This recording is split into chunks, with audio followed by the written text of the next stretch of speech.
Los invito a ir a segunda de Samuel, capítulo 6, versos 8 y 9 primeramente. Dice el versículo 8 y 9.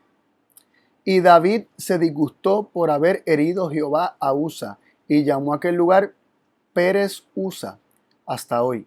Aquel día David tuvo miedo de Jehová y dijo: ¿cómo ha de venir a mí el arca de Jehová? Varias cosas que queremos mencionar. No vamos a adentrarnos profundamente en esta historia. Esto lo hemos discutido en otros videos, en otros estudios.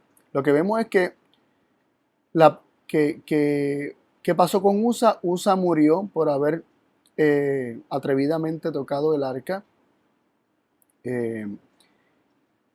Y David se disgustó por Jehová haber herido a Usa. Y la palabra herido allí, que dice que Jehová hizo con Usa, es la palabra Pérez. Y la palabra Pérez significa una brecha. Y por eso aquel lugar se llamó Pérez Usa hoy. Hasta hoy dice. La brecha de Usa, ¿no? La apertura de Usa. Una brecha es una apertura en un muro, ¿no? Y eso nos indica mucho acerca de la historia, aunque no vamos a estudiar esa historia a profundidad. Lo que queremos ver es David.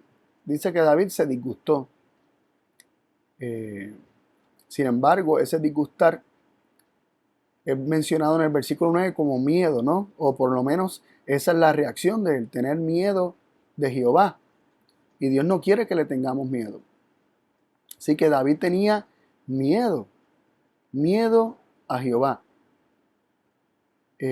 Tanto así que dice: ¿cómo ha de venir a mí el arca de Jehová? Tuvo miedo de perder la vida, tuvo miedo de estar haciendo las cosas mal como la había hecho ya en ese momento, porque recordemos que los que conocemos esta historia, y tal vez usted no la conoce, lo invito a leerla allí en 2 Samuel capítulo 6, se trajo el arca, o se estaba transportando el arca de una manera que Dios había dicho que no se debía hacer.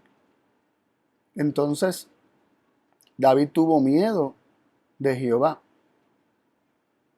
Y nos llama la atención ese detalle, ¿no? Que David tuvo miedo.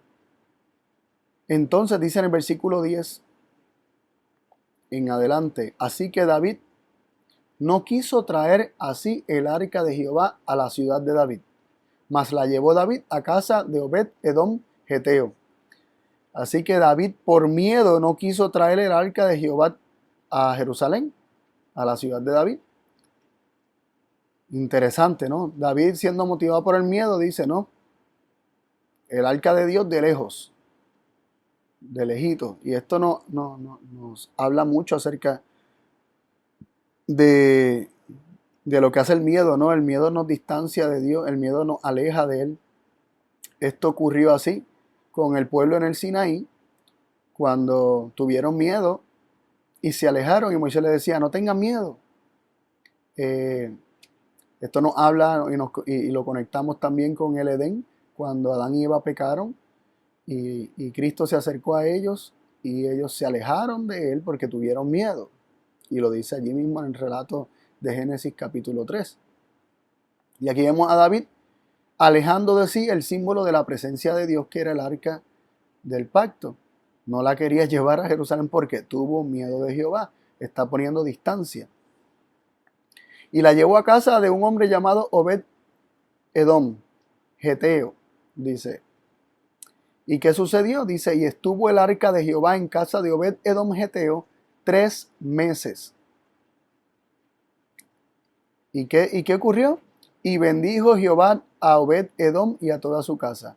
Así que David dice: no, yo no quiero eso aquí. Lo manda a casa de Obed Edom Geteo. Y este hombre fue bendecido. Y aquí vemos algo bien interesante. La primera reacción, que fue lo que generó miedo en David, fue la muerte de Usa. Esto generó miedo en David y generó miedo, dice, miedo de Jehová. Y tuvo miedo de Jehová. David tuvo miedo de Dios, o miedo a Dios, también podríamos entenderlo así. Tanto que no quería el arca de Jehová en la ciudad de David. Y esto tiene que ver con que David muy posiblemente le atribuyera a Dios lo que había ocurrido con Usa, porque él se disgustó por lo que había ocurrido allí. Se disgustó por el hecho de que Jehová hirió a Usa. Él se disgustó con esa acción. Dice, David se disgustó por haber herido Jehová a Usa. No le gustó lo que él entendió que hizo Jehová, que fue una brecha, ¿no? Él no le gustó eso. Y capaz que pensó, aquí hay muchas brechas abiertas y tengo miedo de que me pase algo similar a mí, etc. Sin embargo, esto que disgustó a David, que implica posiblemente atribuirle a Dios la responsabilidad de lo que ocurrió allí,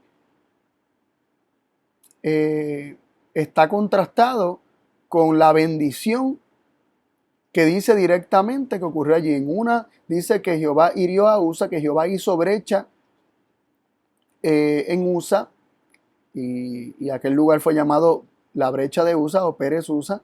Sin embargo, aquí vemos que Dios estaba bendiciendo a Obed Edom y a toda su casa. Así que vemos una bendición de Dios cayendo sobre Obed Edom. Sin embargo, una brecha que ocurrió con Usa. La brecha, mal interpretada muy posiblemente o mal entendida, como nos ha pasado a muchos de nosotros, produce miedo en David. Sin embargo, es el conocimiento, y lo vamos a ver ahora, el conocimiento de que realmente la presencia de Dios lo que hace es bendecir. Lo que hace que David quiera volver a traer el arca. De hecho, le fue dado aviso al rey David diciendo, Jehová ha bendecido la casa de Obed Edom y todo lo que tiene a causa del arca de Dios. Entonces David dice, espérate, el arca de Dios trae bendición. Y David entonces recapacita en un sentido, ¿no? Y dice, yo quiero esa bendición, vamos a traer el arca para que la ciudad de Jerusalén, la ciudad de David, también tenga la bendición. Entonces David fue y trajo con alegría, dice, el arca de Dios de casa de Obed Edom a la ciudad de David. Y cuando los que llevaban el arca de Dios habían andado 6 pasos, él sacrificó un buey y un carnero grueso. Y de hecho, la mayoría de las versiones sugieren que cada 6 pasos se sacrificaba un buey y un carnero. Cada 6 pasos se sacrificaba otro buey y otro carnero. Pero ¿cuál era el concepto original que tenía David? O sea, cuando digo original, me refiero a inicial. El concepto inicial que tenía David cuando no quiso traer el arca. El concepto inicial era que el arca produjo, ¿verdad? Y Dios y el arca y la presencia de Dios produjo el daño en Usa, y él tuvo miedo de Jehová. Así que su mentalidad, la manera en que está viendo las cosas David, que hizo que no querer tener el arca cerca, era una mentalidad de miedo y de temor. Entonces ahora él está reconsiderando traer el arca porque hay bendición en la presencia de Dios. Sin embargo, cada 6 pasos que se hacen se sacrifica un buey, se sacrifica un carnero grueso. Y sugerimos que muy posiblemente este acto, que de hecho no es pedido por Dios, ni tampoco Dios había pedido que el arca se transportara haciendo esto, esto era un acto motivado por el miedo, por el temor de que Dios se enojara o de que Dios abriera brecha e irrumpiera o hiriera como hirió a Usa, de la forma en que Usa fue herido. Pero Dios no pidió que cuando se transportara el arca cada 6 pasos tenían que ofrecerle nada. Dios no pidió que le sacrificaran buey ni que le sacrificaran un carnero para transportar el arca. Sin embargo, David ahora no estaba solamente siendo cuidadoso de que el arca fuera transportada a pie por los sacerdotes, sino que también cada 6 pasos que ellos daban, David ofrecía un carnero y un buey. ¿Por qué se añade este sacrificio de buey y este sacrificio de carnero que Dios no pidió? que Dios no le ordenó que hiciera, motivado por el miedo. Vemos que había un miedo terrible de que le ocurriera a David o a más personas allí lo que le ocurrió a Usa. Recordemos lo que nos dice Primera de Juan capítulo 4 versículo 18. En el amor no hay temor, mas el perfecto amor echa fuera el temor, porque el temor conlleva castigo, y el que teme no ha sido perfeccionado en el amor. A David le faltaba conocimiento de Dios. A David le faltaba el conocimiento del perfecto amor que echa fuera el temor. Y dice que el que teme no ha sido perfeccionado en el amor, y vimos claramente que David temió, tuvo miedo de Jehová. Algunas versiones lo traducen así, unos dicen temor, otros dicen tuvo miedo, como la que leímos que dice que tuvo miedo. Así que definitivamente faltaba un conocimiento de Dios, del amor de Dios, porque Dios es amor, que echaría fuera el temor y haría que David se sintiera confiado, se acercara confiado al trono de la gracia, se acercara confiado al arca, apelara a Dios y pidiera dirección, pero no que buscara alejar el arca de sí. Y aun cuando después se está trayendo el arca, vemos que hay una actitud de añadir sacrificios, pero los sacrificios cada 6 pasos eran el resultado de un miedo de que volviera a ocurrir algo similar. Y esto viene debido a una mentalidad distorsionada de lo que son los sacrificios. Cuando se piensa que los sacrificios apaciguan a Dios, cuando se piensa que los sacrificios aplacan a Dios, se están ofreciendo sacrificios a la manera de los paganos, donde se ofrecían sacrificios de lo que sea, tanto de animales como de objetos, como de personas, para aplacar a la divinidad, para aplacar la ira de la divinidad, de alguna manera apaciguar y poder sentirse que la divinidad no le va a hacer nada ahora debido a que se le dio sangre.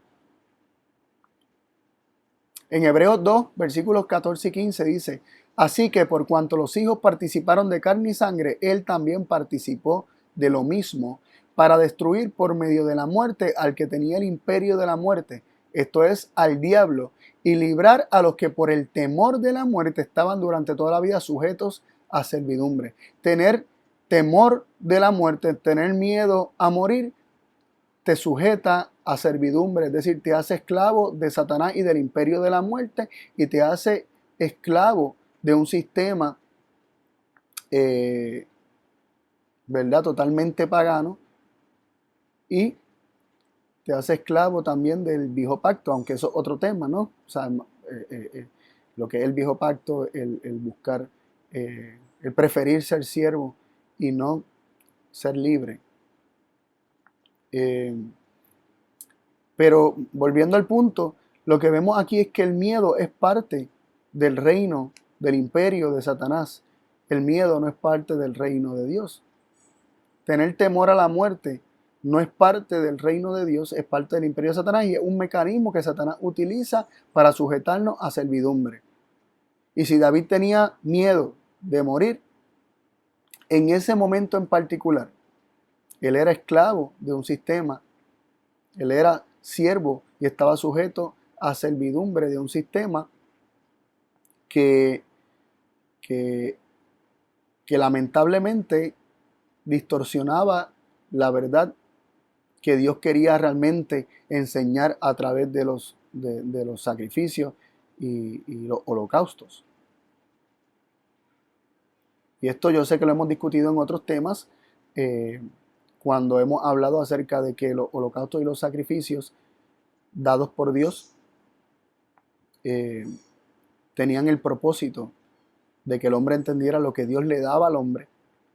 Tenía el propósito de que le revelara al hombre lo que el hombre le hacía a Dios y a su Hijo, y cuál era la actitud del hombre para con Dios y para con su Hijo.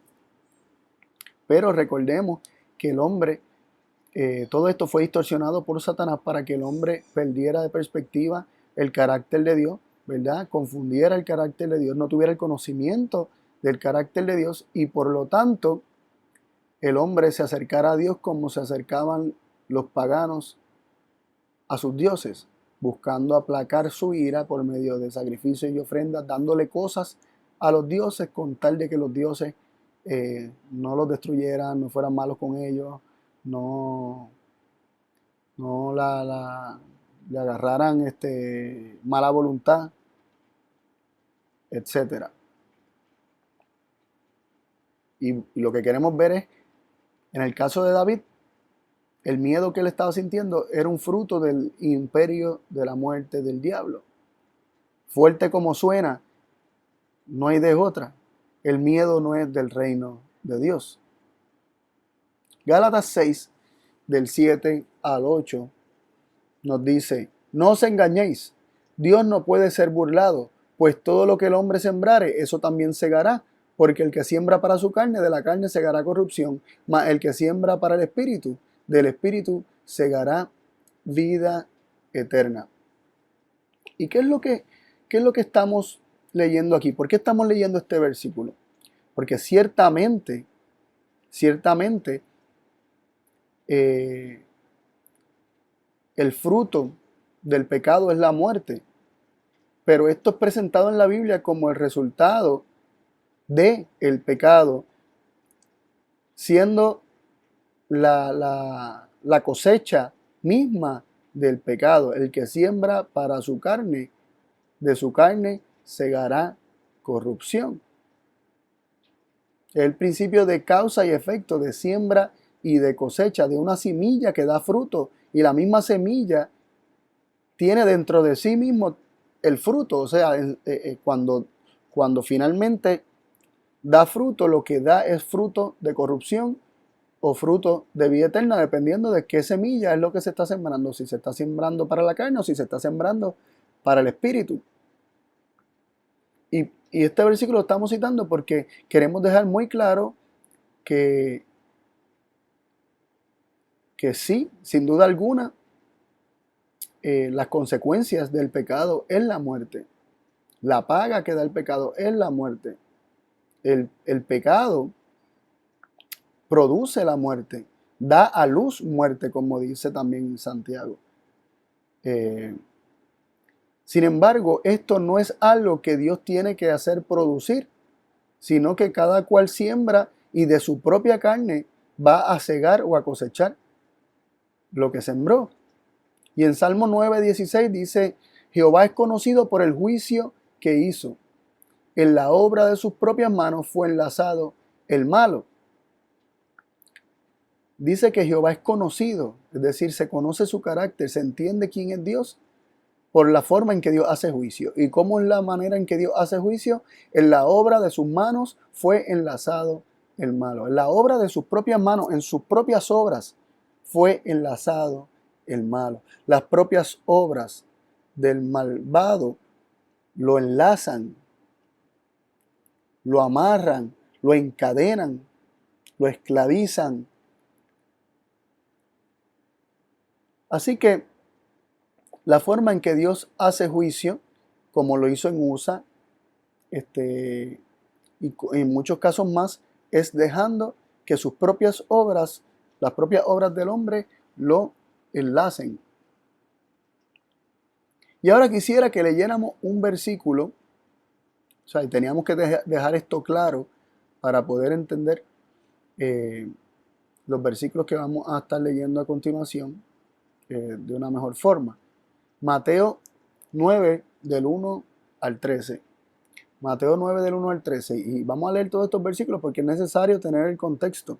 Mateo 9, del 1 al 13 dice: y entrando él en una barca, pasó al otro lado y vino a su ciudad. Y he aquí, le trajeron a un paralítico echado en una cama. Y viendo Jesús la fe de ellos, dijo al paralítico: hijo, ten ánimo, tus pecados te son perdonados. ¿Qué vemos aquí?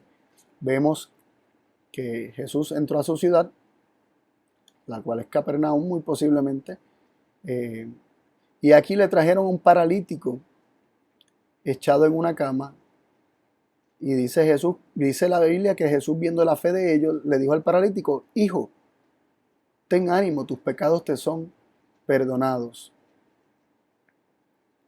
Jesús le dijo que sus pecados le eran perdonados. Y, y nos llama la atención estas palabras de Jesús porque era un paralítico. Y no dice que le expresaron o se le había expresado a Jesús que este paralítico lo que quería era el perdón de los pecados. Pero Jesús, que conocía el corazón, primero lo reconoce como un hijo de Dios y le dice: hijo, ten ánimo. Y luego le dice, o sea, anímate, ten confianza, ten buen ánimo, tus pecados, anímate, ¿no? Alégrate, tus pecados te son perdonados. Este hombre necesitaba el perdón de pecados y Jesús lo sabía. Pero ¿cuál fue la reacción de los otros hombres que estaban allí en aquel momento? Nos sigue diciendo: y he aquí ciertos de los escribas decían dentro de sí, este blasfema. Decían que Jesús blasfemaba. ¿Por qué decían que Jesús blasfemaba? Porque Jesús le había dicho: tus pecados te son perdonados. Y conociendo Jesús los pensamientos de ellos, dijo: ¿por qué pensáis mal en vuestros corazones? ¿Por qué? ¿Qué es más fácil decir? ¿Tus pecados te son perdonados? O decir: levántate y anda. Pues para que sepáis que el Hijo del Hombre tiene potestad en la tierra de perdonar pecados, dijo entonces al paralítico: levántate, toma tu lecho y vete a tu casa. Entonces él se levantó y se fue a su casa. Pero cuando las multitudes vieron esto, se maravillaron y glorificaron a Dios, que había dado tal potestad a los hombres. Y paramos aquí un momentito y resumimos. Jesús sana, ¿verdad? Perdona los pecados del paralítico. Dice: tus pecados te son perdonados. Luego, acusado de blasfemar en los corazones de los escribas, y Jesús, conociendo sus corazones, sus pensamientos, le dice: ¿por qué piensan mal en vuestros corazones?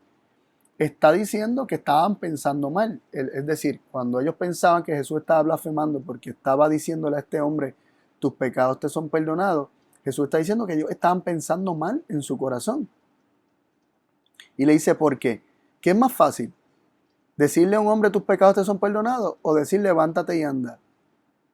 Entonces, luego dice que para que ellos supieran que el Hijo del Hombre, es decir, Jesús, tenía potestad, autoridad, poder en la tierra para perdonar pecados, le dijo al paralítico: levántate, toma tu lecho y vete a tu casa. Y se levantó y se fue a su casa.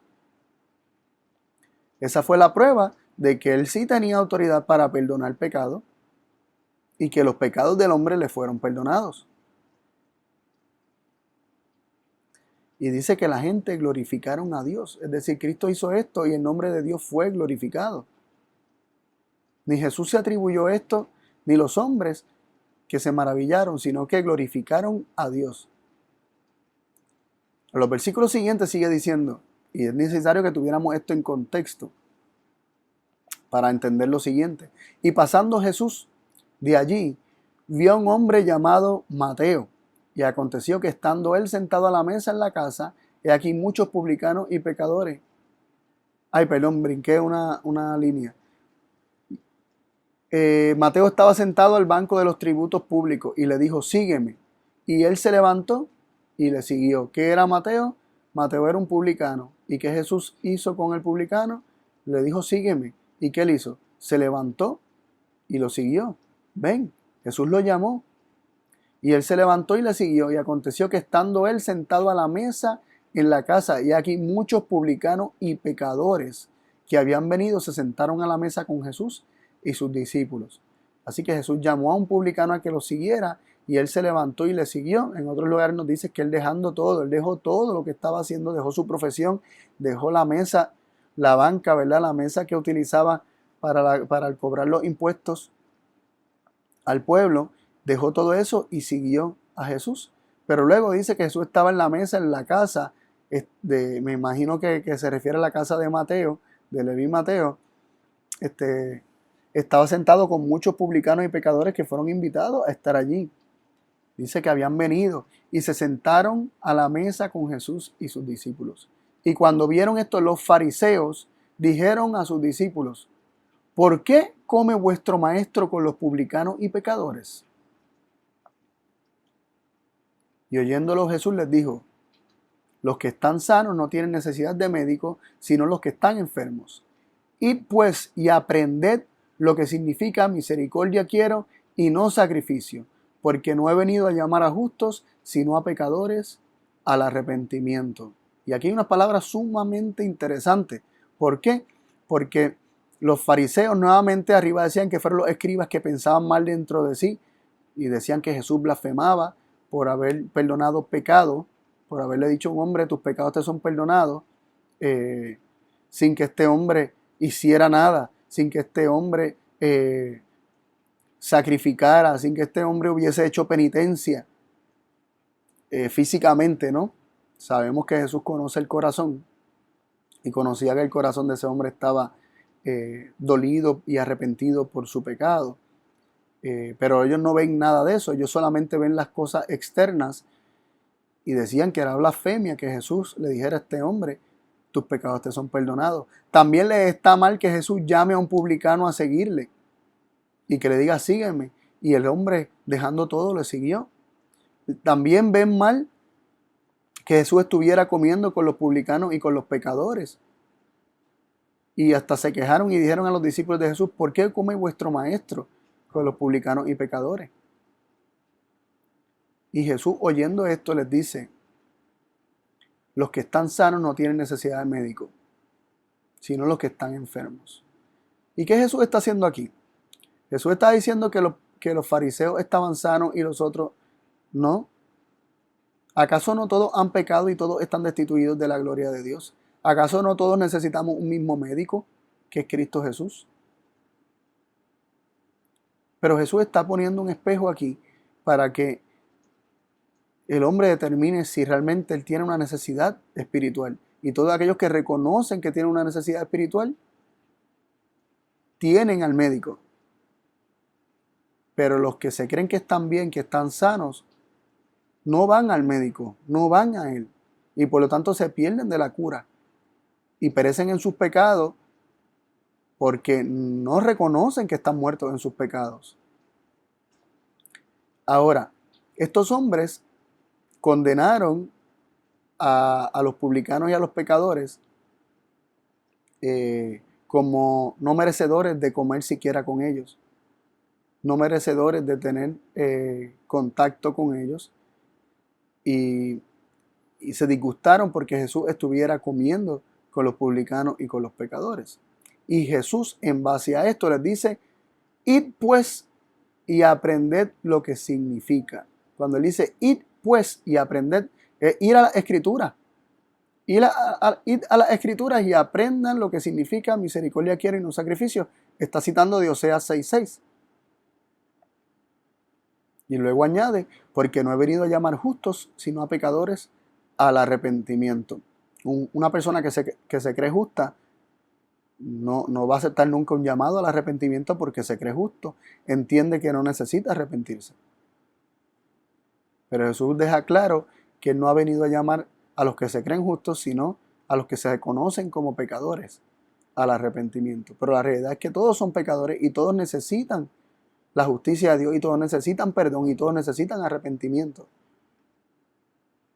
Pero esto únicamente lo provee Cristo. Pero vamos a hacer lo que Jesús recomendó. Jesús les dijo: id pues y aprended lo que significa misericordia quiero y no sacrificio. Vamos allí a Oseas 6:6, donde dice: porque misericordia quiero y no sacrificios, conocimiento de Dios más que holocaustos. ¿Qué dice el Señor?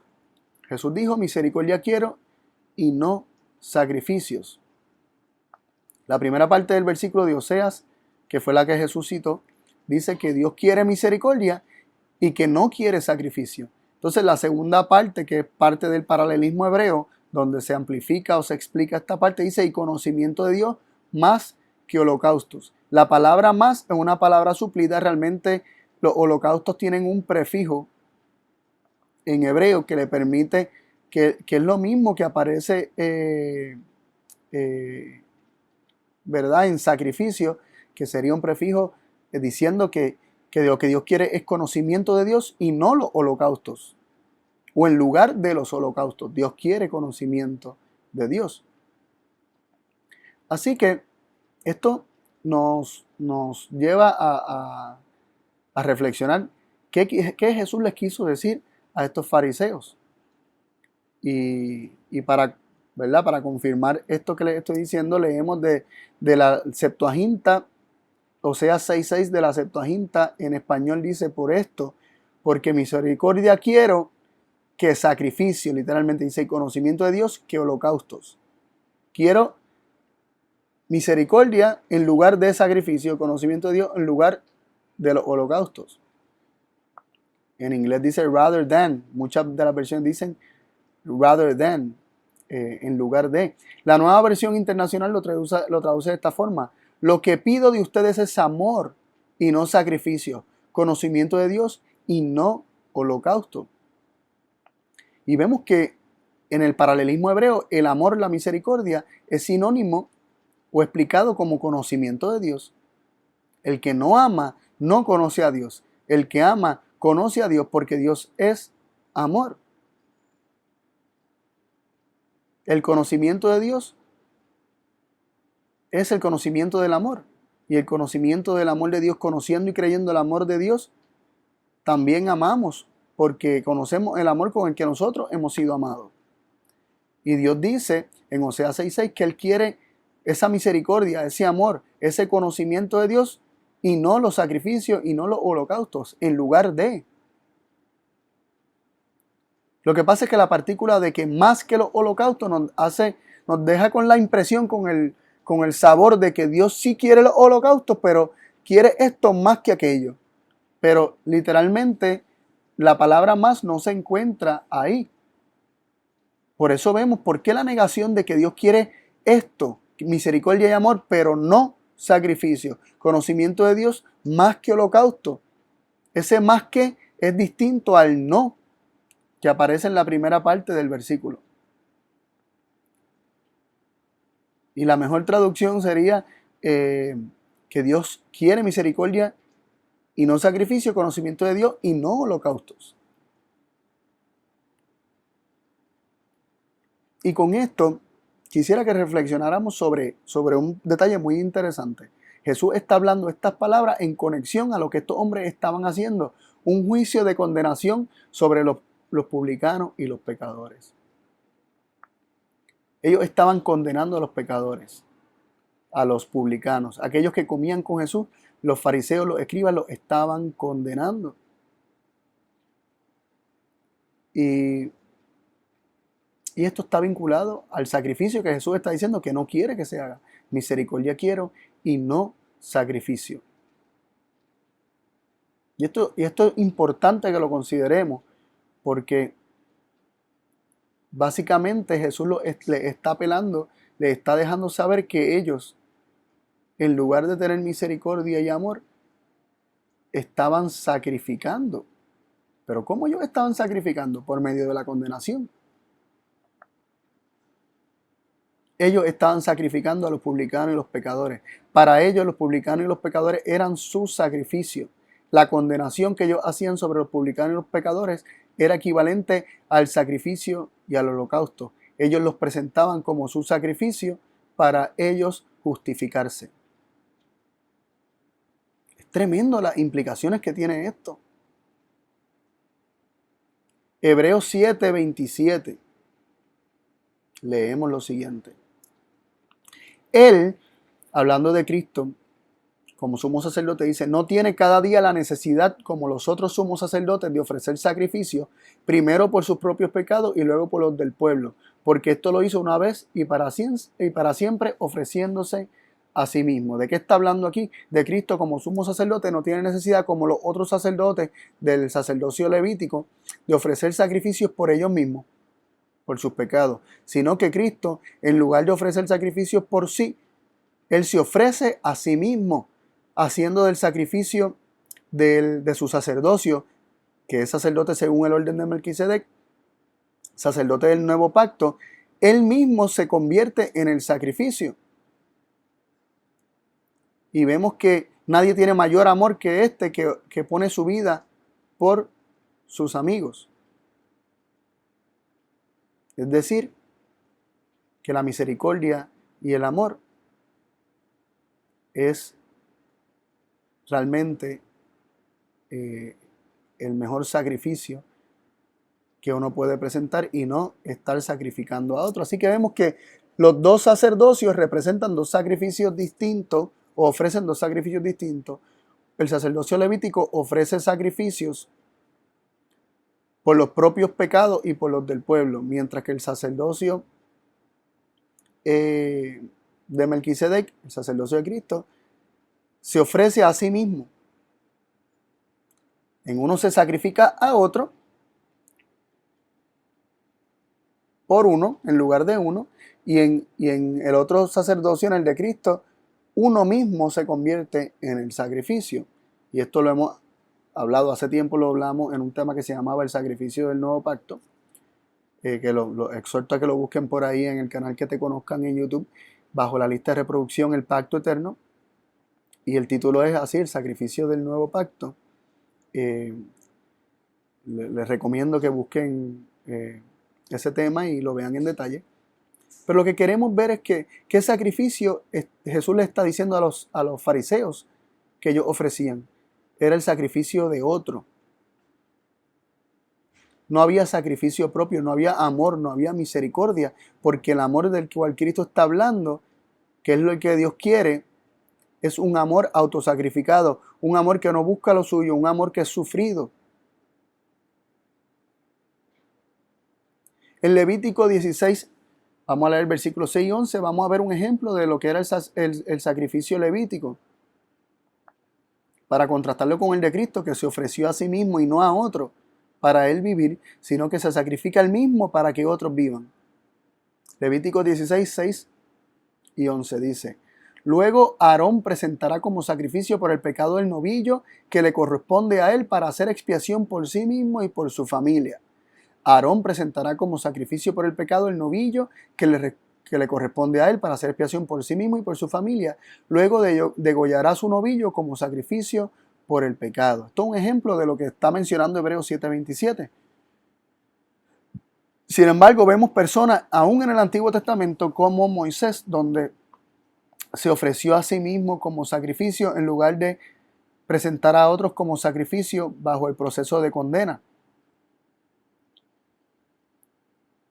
Éxodo 32:32, Moisés le dijo a Dios: pero ahora perdona su pecado, y si no, por favor, bórrame de tu libro que has escrito. Aquí Moisés está poniendo su vida por sus amigos. Tremendo, ¿no? Me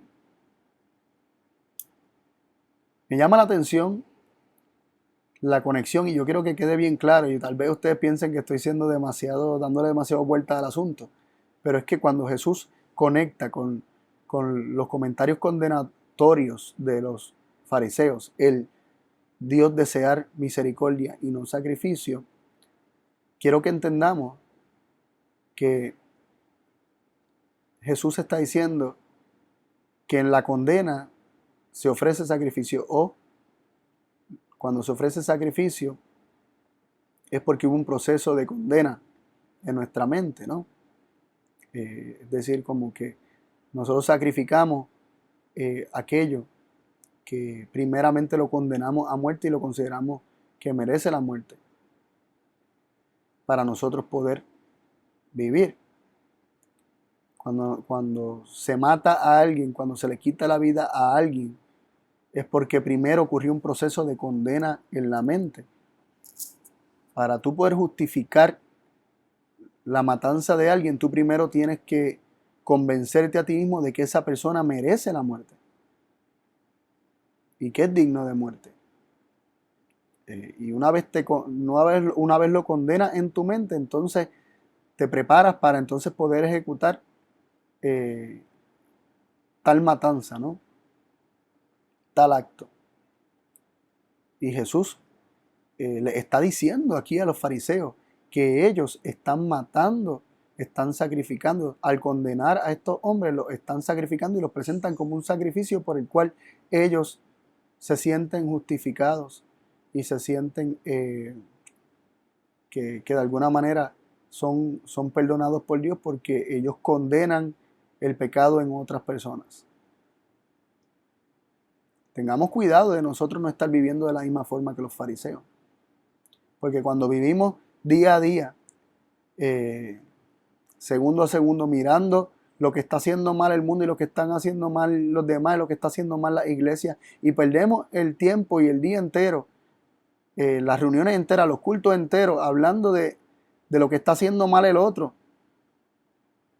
Cuidado, misericordia quiero, y no sacrificio, y no condena, y no que estés matando al otro para sentirte tú satisfecho de que eres mejor, diciendo gracias Señor que no soy como este publicano pecador. Cuidado con eso. Otro ejemplo, ya en el Nuevo Testamento, de un sacrificio de sí mismo para que otros vivan, es lo que dice Pablo en Romanos 9, versículos 2 y 3. ¿Verdad? Está expresado ahí cuando Pablo dice: de que tengo una gran tristeza y continuo dolor en el corazón, porque desearía yo mismo ser apartado, separado de Cristo, por el bien de mis hermanos, los que son mis familiares según la carne, es decir, los judíos. Pablo está diciendo que él desearía. Tiene una tristeza muy grande y un continuo dolor en el corazón porque los judíos estaban rechazando a Cristo. Y él desearía, si fuera posible, ¿verdad?, él mismo ser separado de Cristo por el bien de sus hermanos, de sus familiares según la carne. Nadie tiene mayor amor que este que ponga su vida por sus amigos. Y contrastado con este pensamiento de querer morir y preferir morir uno para que otro viva en lugar de que muera otro para yo seguir viviendo, de hecho esto es lo que nos lleva a matar en defensa propia. Aún matar en defensa propia es querer salvar la vida propia y entender que la otra persona no merece vivir. Cuando alguien nos viene a hacer daño y lo matamos en defensa propia es porque condenamos a esa persona en nuestra mente como digna de muerte porque me quiso hacer daño a mí. Lo condenamos a morirse y a perderse eternamente porque lo matamos. Esa persona tratando de matarnos a nosotros no tiene ya posibilidad de salvación ni de conocer el evangelio. No nos importó su salvación y tratamos de ¿verdad? Lo condenamos como digno de muerte y lo ejecutamos y lo presentamos como un sacrificio para yo poder seguir viviendo. Pero en contraste a esta mentalidad, vemos la mentalidad de Moisés, la mentalidad de Pablo, que no es otra cosa que la mentalidad de Cristo. Padre, perdónalos porque no saben lo que hacen. En Juan 11:50 queda bastante plasmado esta mentalidad que existía en los fariseos, en los saduceos, en los escribas, en los líderes religiosos y los rabinos de los tiempos de Cristo. Juan 11:50 dice, palabras de Caifás: ni consideráis que os conviene que un solo hombre muera por el pueblo y no que perezca toda la nación. Caifás entendía, creía y expresó perfectamente la mentalidad del viejo pacto, la mentalidad del sacrificio del viejo pacto, del sacrificio levítico, y condenó a Cristo como digno de muerte con tal de que el pueblo viviera y no el estar dispuesto a morir con tal de que Cristo, como Hijo de Dios, como hombre justo, viviera. Tremendo. Caifás quería salvar su pellejo. Caifás quería salvar su posición. Caifás quería salvar su vida en este mundo. Esta mentalidad de Caifás me acuerda a la mentalidad del pueblo de Israel cuando salieron de Egipto y llegaron al Mar Rojo.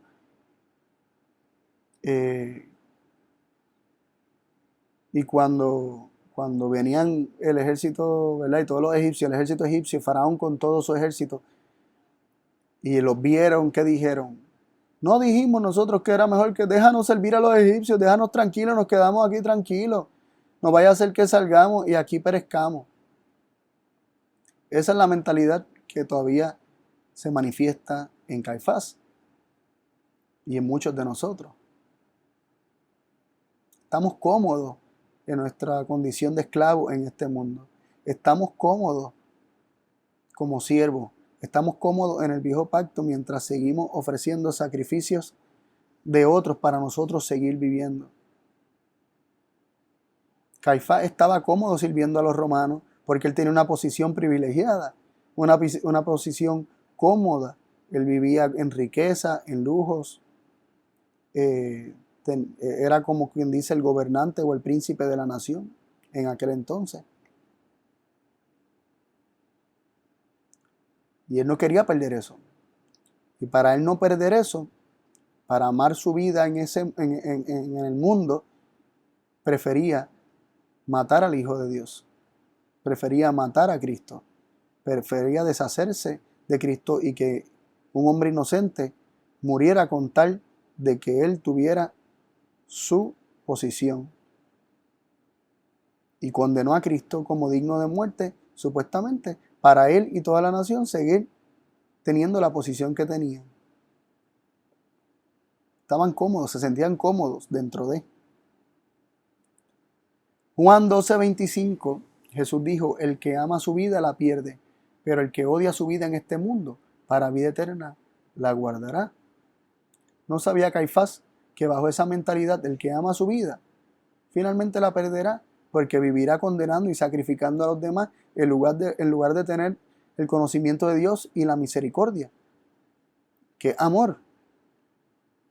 Pero el que odia o aborrece su vida en este mundo, la condición de vida en este mundo, aquel que no ama su vida hasta la muerte en este mundo, para vida eterna la guardará. Mateo 12, del 1 al 7, leemos lo siguiente. En aquel tiempo iba Jesús por los sembrados en sábado, y sus discípulos tuvieron hambre y comenzaron a arrancar espigas y a comer. Y viéndolo los fariseos le dijeron, he aquí tus discípulos hacen lo que no es lícito hacer en sábado. Mas él les dijo, ¿no habéis leído que hizo David cuando tuvo hambre, él y los que con él estaban? ¿Cómo entró en la casa de Dios y comió el pan de la proposición? Y que no le era lícito comer ni a los que estaban con él, sino solo a los sacerdotes. ¿O no habéis leído en la ley cómo los sábados en el templo los sacerdotes profanan el sábado y son sin culpa? Pues os digo que uno mayor que el templo está aquí. Mas si supieseis qué significa misericordia quiero y no sacrificio, no condenaríais a los inocentes. Así que Jesús le habla estas palabras, ¿verdad? Ocurre todo esto y Jesús le termina citando nuevamente Oseas 6:6. Pero veamos nuevamente el contexto. Jesús en sábado iba con sus discípulos pasando por un campo y los discípulos tenían hambre y comenzaron a arrancar espigas y a comer. Y los fariseos acusaron a los discípulos de violar el sábado, de hacer lo que no era lícito. Y Jesús les citó varios incidentes en la Biblia donde se hicieron cosas que aparentemente no eran lícitas, pero bajo el contexto en que ocurrieron, Jesús les deja saber que estos hombres hicieron esto y no fueron condenados, ¿verdad? Por Dios por haber hecho estas cosas. Y de hecho habla que los sábados, los sacerdotes profanan el sábado trabajando constantemente y todos aquellos que son pastores saben que el sábado, ¿verdad? Pastores adventistas, que el mayor trabajo de un pastor que guarda el sábado y que trabaja en sábado, de una congregación que se reúne en sábado, ocurre en sábado. El trabajo de los sacerdotes era mayor los sábados, por cuanto no solamente tenían responsabilidades en cuanto a dar algún mensaje, sino que también tenían muchas responsabilidades en el templo y en todo el sistema sacrificial, por lo menos en aquellos tiempos, ¿no? Y dice, son sin culpa, no tienen culpa al hacer estas cosas en sábado. Y Jesús le dice, uno mayor que el templo está aquí. Y luego dice, mas si supieseis, misericordia quiero y no sacrificio. Si ustedes entendieran lo que significa eso, no condenaría a los inocentes. Es decir, el sacrificio que ellos están ofreciendo en lugar de misericordia es el sacrificio de los inocentes, es la condenación de los inocentes. Es la mentalidad de Caifás de que muera un inocente con tal de él seguir viviendo y seguir gozando de su posición. Esta mentalidad de matar a un inocente con tal de seguir viviendo en sus pecados. Si ustedes entendieran que Dios lo que desea es misericordia, es amor, es conocimiento de Dios y no sacrificios, no holocaustos, no condenaría a los inocentes. Es decir, los holocaustos y los sacrificios que ustedes ofrecen, los holocaustos y los sacrificios del viejo pacto, los holocaustos y los sacrificios del sacerdocio levítico, es la condenación de los inocentes. Para yo poder seguir viviendo, y revela que eso es lo que está en nuestro corazón, condenar a un inocente con tal de yo vivir. Y esto nos remonta al Edén. ¿Acaso comiste del árbol que yo te dije que no comiera, Adán? La mujer que tú me diste, sí, él condenó a Eva, que también era culpable como él, pero también condenó a Dios porque Dios fue quien se la dio. Y entonces hace de Cristo y de Dios los culpables. Siendo ellos inocentes, los hace los culpables y le arroja la responsabilidad de lo que había ocurrido allí, con tal de Adán tratar de zafarse y poder seguir viviendo. Esta mentalidad es la que Dios estaba tratando de revelarle dentro de muchas cosas, ¿no? Porque los sacrificios y la cruz misma revelan muchas otras cosas que no vamos a entrar en detalle, pero por medio de los sacrificios ordenados y dados por Dios y por medio de la cruz, Dios desea que el hombre vea que en el hombre existe la mentalidad de matar a un inocente con tal de él seguir viviendo. Con tal de seguir viviendo, pero en sus pecados, con tal de seguir viviendo y seguir disfrutando de ciertos beneficios materiales, ¿no? Marcos 12, 28 al 34, leemos lo siguiente. Y uno de los escribas que lo había oído disputar y sabía que le había respondido bien, vino y le preguntó: ¿cuál es el primer mandamiento de todos? Y Jesús le respondió: el primer mandamiento de todos es: oye, oh Israel, el Señor nuestro Dios, el Señor uno es. Y amarás al Señor tu Dios con todo tu corazón y con toda tu alma y con toda tu mente y con todas tus fuerzas. Este es el principal mandamiento. Y el segundo es semejante a este: amarás a tu prójimo como a ti mismo. No hay otro mandamiento mayor que estos. Entonces el escriba le dijo: bien, maestro, verdad has dicho, porque hay un Dios y no hay otro fuera de él.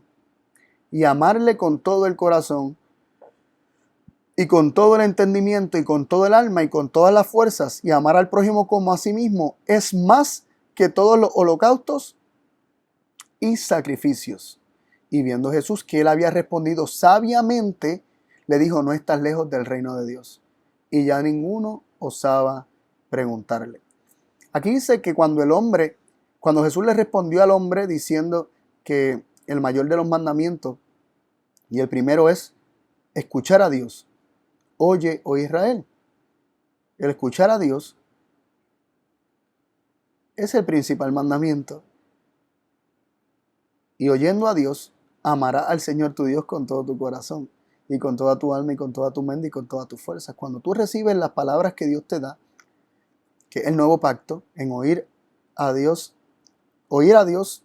es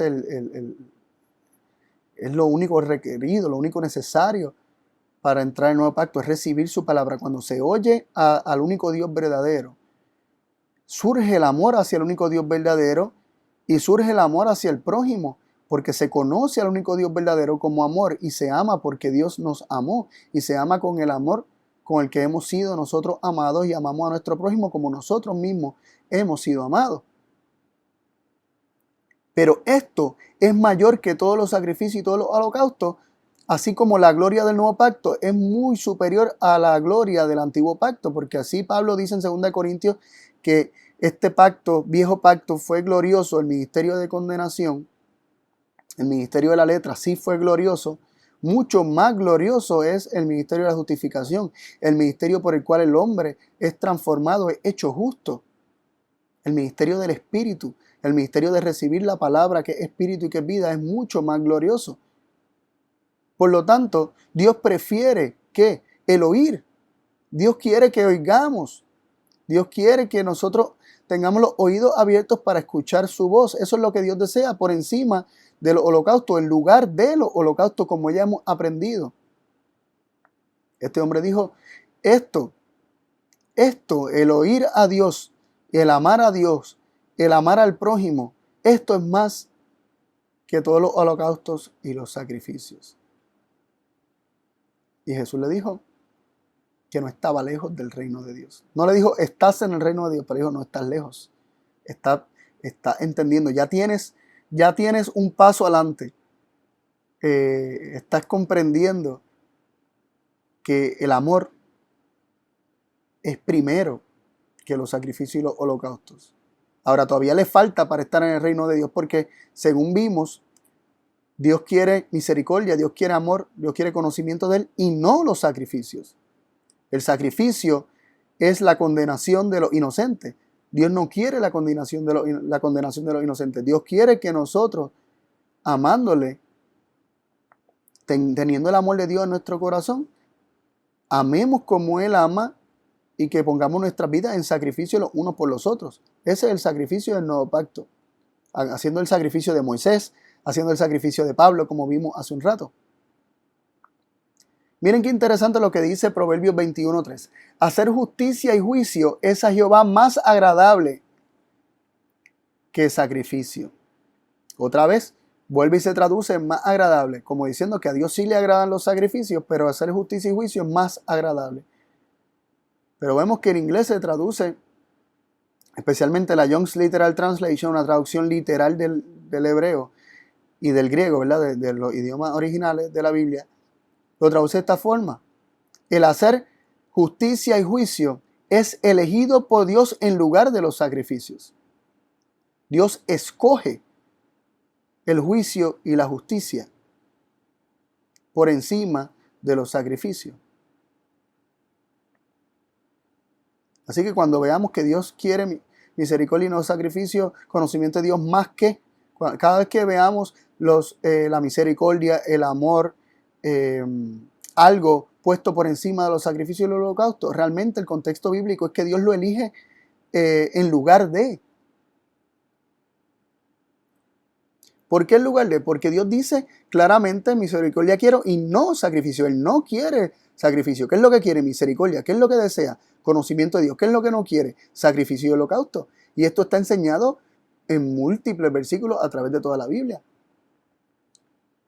El Salmo 46 dice, el sacrificio y la ofrenda no te agradan. Estas son palabras de Cristo. Cristo está declarando por medio del salmista. Y esto lo confirma Hebreos 10:5, que lo vamos a leer a continuación. El sacrificio y la ofrenda no te agradan. Tú has abierto mis oídos. Holocausto y sacrificio por el pecado no has pedido. ¿Qué es lo que Dios no le agrada? El sacrificio y la ofrenda. ¿Qué es lo que Dios no ha pedido? Holocausto y sacrificio por el pecado. Por el pecado, Dios no pide holocausto y sacrificio. Por el pecado, Dios no le agrada el sacrificio y la ofrenda. ¿Pero qué a Dios le agrada? Abrir nuestros oídos, que tengamos oídos abiertos. Tú has abierto mis oídos, como contrapuesto al sacrificio y a la ofrenda. ¿Cuál es el primer mandamiento? Oye, oh Israel. Esto es lo que Dios quiere. Misericordia, amor, conocimiento de Dios, que por medio del oír nosotros recibamos el conocimiento del amor de Dios y este amor de Dios transforme nuestras vidas. Y entonces amaremos a Dios sobre todas las cosas y a nuestro prójimo como a nosotros mismos. Holocausto y sacrificio no has pedido. En Hebreos 10:5 lo dice de esta forma. Por eso al entrar al mundo Cristo dijo, a ti no te complacen sacrificios ni ofrendas. Esta es de la nueva versión internacional. A ti no te complacen sacrificios ni ofrendas. En su lugar me preparaste un cuerpo. Un cuerpo por medio del cual yo puedo escuchar tu voz y recibir y atesorar una palabra, un templo en el cual tú puedes morar y yo puedo vivir para revelar tu amor. Dios nos ha dado un cuerpo, Dios nos ha dado un templo para Él morar. Y Él viene a nosotros por medio de su palabra. Cuando nosotros recibimos su palabra, la oímos. Nos dice la Biblia que recibimos su Espíritu, su presencia que nos santifica. Y la presencia tanto de Dios como de su Hijo mora en nosotros. Pero fíjense que dice que Él no se complace en los sacrificios ni en las ofrendas. Él no ha pedido sacrificio por el pecado. Él no le agrada el sacrificio y la ofrenda.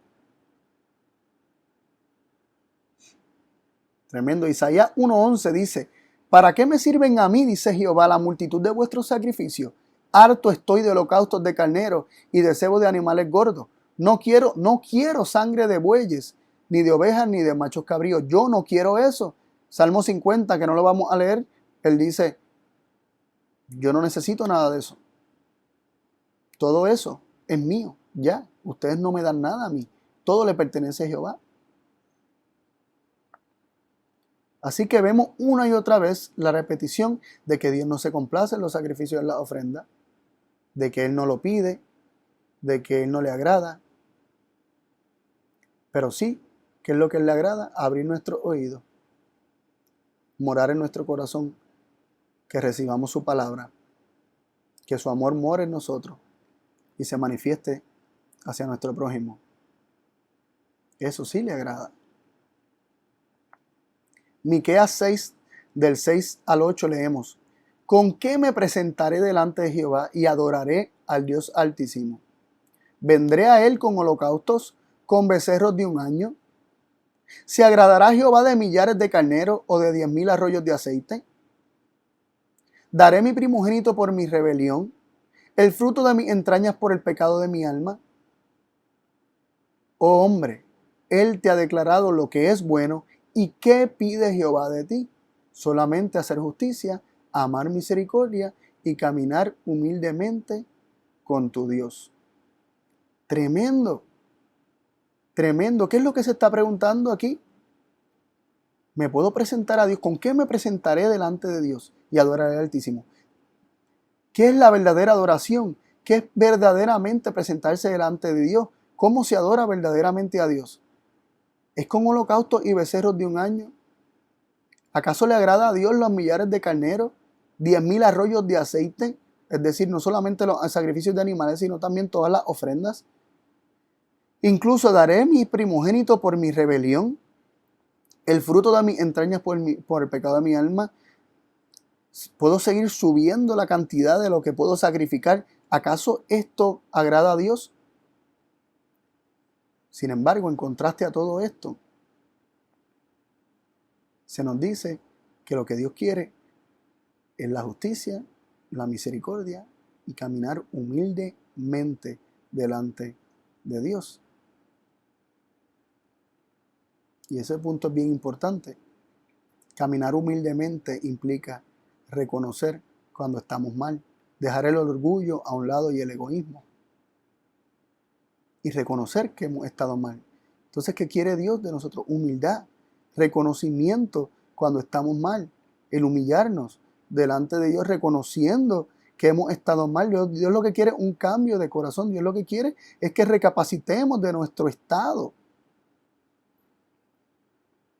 Miqueas 7:18 dice: ¿qué Dios hay como tú que perdona la maldad y olvida el pecado del remanente de su heredad? No ha guardado para siempre sus enojos, porque Él se complace en la misericordia. Porque Dios se complace en la misericordia. Él perdona la maldad y olvida el pecado del remanente. No porque se ofrecieron animales, porque Dios dice aquí claramente en el capítulo 6, ¿verdad? Un capítulo anterior, que lo único que Dios pide por el pecado de nuestra alma es que caminemos humildemente con nuestro Dios, que reconozcamos nuestro pecado. Y Dios, que se complace en la misericordia, perdona la maldad y olvida el pecado. Salmo 32:5 dice así: mi pecado te declaré y no encubrí mi iniquidad. Dije, confesaré mis rebeliones a Jehová, y tú perdonaste la maldad de mi pecado. ¿Qué dice aquí el salmista? ¿Qué es lo único necesario para que nuestro pecado sea perdonado? Declarar el pecado, no encubrir la iniquidad, esto, andar humildemente delante de Dios, confesar nuestras rebeliones delante de Jehová, y Él perdona nuestro pecado. Jeremías 3:12 y 14 dice así: ve y proclama estas palabras hacia el norte y di, Vuélvete, oh rebelde Israel, dice Jehová, y no haré caer mi ira sobre vosotros, porque misericordioso soy yo, dice Jehová, y no guardaré para siempre el enojo. Solo reconoce tu maldad, porque contra Jehová tu Dios has prevaricado, y tus caminos has derramado a los extraños y tus caminos has derramado a los extraños debajo de todo árbol frondoso, y no oíste mi voz, dice Jehová. Convertíos, hijos rebeldes, dice Jehová, porque yo soy vuestro esposo, y os tomaré uno de una ciudad y dos de una familia, y os introduciré en Sión. ¿Qué dice este versículo? Que Dios proclama: vuélvete, retorna, arrepiéntete, cámbiate, da un giro de 180 grados en la dirección opuesta. Yo lo que quiero es que te vuelvas, que abandones tu pecado que te va a hacer daño. Miren cómo dice el versículo 13, creo que es que dice, si el 13 dice, solo reconoce tu maldad. ¿Qué dice Dios? ¿Qué es lo único que Él quiere? ¿Qué es lo único que Él quiere? Que solo que reconozcamos nuestra maldad. Que confesemos nuestra rebelión. Que declaremos y no encubramos nuestra iniquidad. Que lo confesemos. Que andemos humildemente delante de nuestro Dios. Tremendo. Primera de Juan 1:9, muy conocido. Si confesamos nuestros pecados, Él es fiel y justo para perdonar nuestros pecados y limpiarnos de toda maldad. Aquí tenemos ejemplos tanto del Antiguo Testamento como del Nuevo Testamento que nos declaran a un Dios que para perdonar lo único que necesita es que se reconozca que se está mal.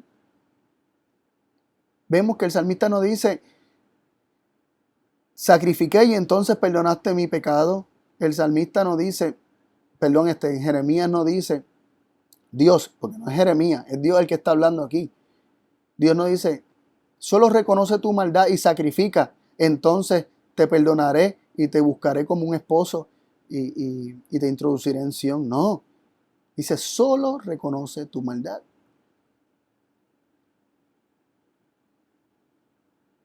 Escucha mi voz, no rechaces mis apelaciones, no rechaces mi llamado. Proverbios 28:13 dice, el que encubre sus pecados no prosperará, mas el que los confiesa se aparta y alcanzará misericordia. ¿Verdad? Esto siguiendo 1 de Juan 1:9, donde dice, ¿verdad? Que lo acabamos de leer, que al confesar nuestros pecados, Dios es fiel y justo para perdonar. El que confiesa el pecado y se aparta del pecado, que se torna, se vuelve, se arrepiente, alcanzará misericordia. Este es el verdadero sacrificio que Dios desea y que siempre ha deseado. El sacrificio del yo, el sacrificio del orgullo que no nos deja reconocer que somos nosotros los que estamos mal, somos nosotros los enfermos que necesitamos un sanador, somos nosotros los que tenemos la enfermedad del pecado y tenemos que confesar y declarar nuestro pecado, nuestra enfermedad, para que el médico divino nos pueda ayudar y sanar. Por eso el salmista dijo, cuando comprendió esta verdad, en Salmo 51, versículo de 16 al 19, lo siguiente. Porque no quieres tu sacrificio que yo daría. No quieres holocausto. Nuevamente se refuerza el punto de que Dios no lo quiere. Los sacrificios de Dios son el espíritu quebrantado. Al corazón contrito y humillado no despreciarás tú, oh Dios. Tremendo. Tremendo. ¿Cuál es el sacrificio de Dios? ¿Cuál es el que Dios no quiere? Los sacrificios y los holocaustos que el hombre puede ofrecer. Estoy hablando más bien de los animales. El sacrificio de Dios es un corazón quebrantado y contrito y humillado. Luego dice, haz bien con tu benevolencia a Sión, edifica los muros de Jerusalén. Entonces te agradarán los sacrificios de justicia. ¿Cuál es el sacrificio que a Dios le agrada? De justicia. Y el holocausto u ofrenda del todo quemada. Entonces ofrecerán los becerros sobre tu altar. Y ustedes pueden preguntar, ¿y acaso esto no es decir que prefiere una cosa, pero también quiere la otra. No, este es el resultado. Este es el resultado y no se está hablando aquí de sacrificios de animales, está hablando de sacrificios y holocaustos de justicia. Miren lo que dice Oseas 14:2. Tomad con vosotros palabras y volved a Jehová y decidle, quita toda iniquidad y aceptamos con gracia y daremos becerros de nuestros labios. Los holocaustos, los sacrificios que se ofrecen a raíz de ser perdonados por habernos presentado contritos y humillados delante de Dios confesando nuestro pecado, son los sacrificios y los holocaustos, las alabanzas de nuestros labios, son los becerros de nuestros labios. Cuando nosotros tomamos la palabra de Dios y nos tornamos a Él porque hemos recibido palabra de Dios, porque la palabra de Dios entró a nosotros y transformó nuestra vida, Dios quita toda iniquidad y el resultado de haber recibido la gracia de Dios es dar los sacrificios y los holocaustos de los becerros de nuestros labios. Ese es el orden, ¿no? Oír, recibir, saberse perdonado, humillarse delante de Dios por la revelación de esa palabra que llegó, que te hace reconocer que estás mal y que necesitaba un sanador, pero ves la gracia sobreabundante que está ahí para perdonarte y para justificarte, y la aceptas, la abrazas y lo que haces es alabar a Dios, y solamente hay alabanza por su amor, por su misericordia. Y esto te lleva a vivir una vida del sacrificio propio y no del sacrificio de los demás. No el sacrificio de los inocentes, incluyendo a Cristo. No sigue ofreciendo y sacrificando la sangre de Cristo a tu favor para tú seguir viviendo en tus pecados, sino que ahora tú quieres convertirte en el sacrificio para que Cristo no sea sacrificado más y para que muchos otros conozcan el amor de Dios. Misericordia quiero y no sacrificio. Conocimiento de Dios y no la condenación del inocente. Cuando conozcamos a Dios, cuando conozcamos lo que es el amor, cuando conozcamos lo que es la misericordia, tendremos misericordia. Pondremos nuestra vida por nuestros amigos, que son todos, aun nuestros enemigos.